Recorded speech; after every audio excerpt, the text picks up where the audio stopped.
Assalamualaikum warahmatullahi wabarakatuh. Kita berjumpa lagi dalam pertemuan ini. Pada pertemuan ini kita akan membahas materi mengenai teknik dan metode analisa laporan keuangan. Apa itu teknik dan metode analisa laporan keuangan? Kita langsung saja. Sebelum masuk ke dalam apa itu keuangan, kita harus memahami dulu apa itu analisa laporan keuangan. Di sini dicantumkan dua definisi menurut Mayer dan menurut Dwi Prastowo. Menurut Mayer, analisa laporan keuangan adalah analisa mengenai dua daftar yang disusun oleh akuntan pada akhir periode untuk suatu perusahaan.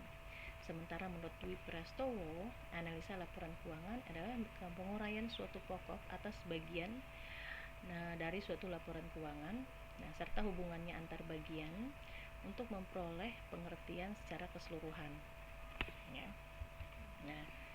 Lalu apa tujuan dari analisa laporan keuangan? Yang pertama, sebagai alat ukur atau alat barometer untuk melakukan forecasting atau peramalan atau memproyeksikan kondisi keuangan di masa yang akan datang.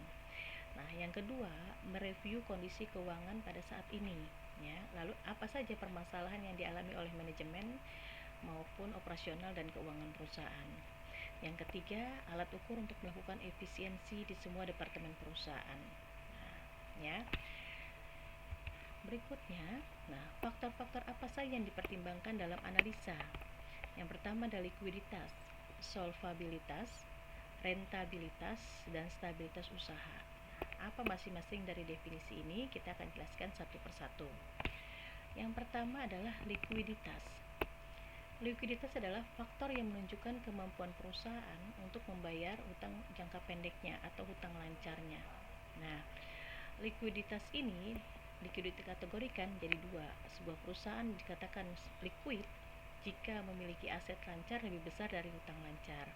Artinya perusahaan itu mampu membayar hutang-hutang jangka pendeknya atau hutang lancarnya dengan aset lancar yang dia miliki.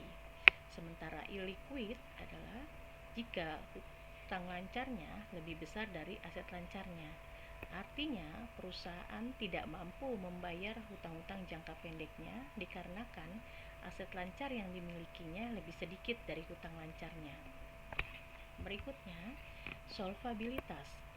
Solvabilitas itu kemampuan sebuah perusahaan untuk membayar hutang jangka pendek maupun hutang jangka panjangnya, artinya keseluruhan hutangnya. Ada dua kategori di sini, perusahaan solvabel dan insolvabel. Dikatakan solvabel jika aset yang dimiliki perusahaan lebih besar dari hutangnya. Artinya di sini ada kemampuan perusahaan untuk membayar hutang-hutangnya dengan aset yang dimilikinya. Sementara insolvabel itu perusahaan tidak mampu membayar hutang-hutangnya dikarenakan aset yang dimiliki lebih sedikit dari hutangnya. Yang ketiga, rentabilitas, yaitu kemampuan perusahaan untuk menghasilkan laba pada suatu periode tertentu. Ada yang disebut dengan rentabilitas ekonomi dan rentabilitas usaha. Modal sendiri ditambah kreditur kalau rentabilitas ekonomi, sementara rentabilitas usaha itu modal sendiri saja. Lalu ada stabilitas usaha, yaitu faktor yang menunjukkan kemampuan perusahaan untuk melakukan usahanya dengan stabil.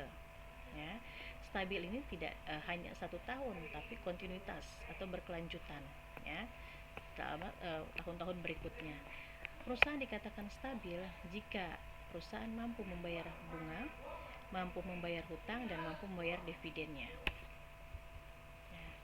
Lalu kita masuk ke dalam metode dan teknik analisa laporan keuangan. Metode dan teknik analisa laporan keuangan digunakan untuk mengukur dan menentukan hubungan antara pos-pos yang ada dalam laporan keuangan dan mengetahui perubahan dari masing-masing pos tersebut. Tujuan dari metode dan teknik analisa ini adalah untuk menyederhanakan data sehingga dapat lebih mudah dimengerti. Metode dan teknik. Di sini ada metode analisa laporan keuangan ada dua. Ini metode Ada metode horizontal atau disebut juga metode dinamis dan metode vertikal atau disebut juga statis. Apa bedanya? Metode analisa horizontal yaitu analisa yang membandingkan laporan keuangan pada beberapa periode. Jadi kita ambil beberapa periode, misalnya kita ambil laporan keuangan 2018 dan 2019, lalu kita perbandingkan. Kita lihat naik dan turunnya, perubahannya. Sementara metode analisa vertikal adalah metode yang meliputi satu periode perusahaan saja. Misal kita ambil metode laporan keuangan 2018. Nah, yang kita bandingkan adalah pos-pos yang ada dalam laporan keuangan 2018 tersebut. Misalnya pos aktiva lancar, pos kewajiban, pos ekuitas dan sebagainya. Lalu ada setelah tadi metode analisa laporan keuangan, ini adalah teknik analisa laporan keuangan. Ada bermacam-macam teknik analisa laporan keuangan yang bisa digunakan. Yang pertama, analisa perbandingan laporan keuangan, analisa tren, common size, sumber dan penggunaan modal kerja, sumber dan penggunaan kas, rasio, laba kotor, dan break even. Nah, nanti satu persatu analisa ini akan kita bahas pada bab berikutnya. Ya, untuk pertemuan ini Ibu akan jelaskan mengenai analisa perbandingan laporan keuangan. Ya. Analisa perbandingan laporan keuangan. Jadi kita di sini membandingkan laporan keuangan untuk beberapa periode. Ya, bisa yang kita bandingkan adalah neraca, laporan laba rugi maupun laporan keuangan lainnya. Apa syaratnya? Apa yang langkah-langkahnya? Yang pertama, data yang dalam laporan keuangan itu harus dalam jumlah dalam rupiah. Jadi kita hitung dulu jumlahnya, lalu kita hitung selisihnya, naik atau turunnya dalam rupiah. Lalu kita prosentasekan kenaikan dan penurunan itu, ya. Lalu kita bandingkan yang dinyatakan dalam rasio, nanti ada persentase total. Nah, contohnya di sini Ibu sudah ambil dari slide share neraca komparatif PT Antam, yaitu neraca perbandingan yang dimiliki oleh PT Antam periode 2010 sampai dengan 2014. Nah, lihat di sini ada 5 periode yang akan kita bandingkan, ya. Tapi tidak semuanya di sini Ibu jelaskan. Ibu ambil contohnya saja. Contohnya kita lihat aset lancar, pos aset lancar. Di tahun 2010 dia memiliki 7.513 sekian. 2011 9.108 sekian. Nah, dilihat dari jumlah ini, pos aset lancar mengalami kenaikan di tahun 2011 dibandingkan dengan 2010. Nah, yang ingin kita ketahui berapa perbandingannya, berapa kenaikannya dalam rupiah, berapa kenaikannya dalam prosentase. Ya, nah kita hitung. Setelah kita hitung, diselisihkan, nah kenaikannya adalah sebesar 1.594 sekian. Nah, itu kenaikan dalam rupiahnya. Nah, sementara kalau diprosentasekan, kenaikan ini sama dengan berapa persen?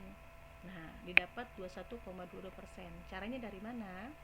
Dari 1.594.507.657 dibagi dengan periode awalnya 7.513.512 sekian dikali 100%, maka akan didapat 21,22%. Nah, begitu terus ya. Kita bandingkan 2011 dengan 2012.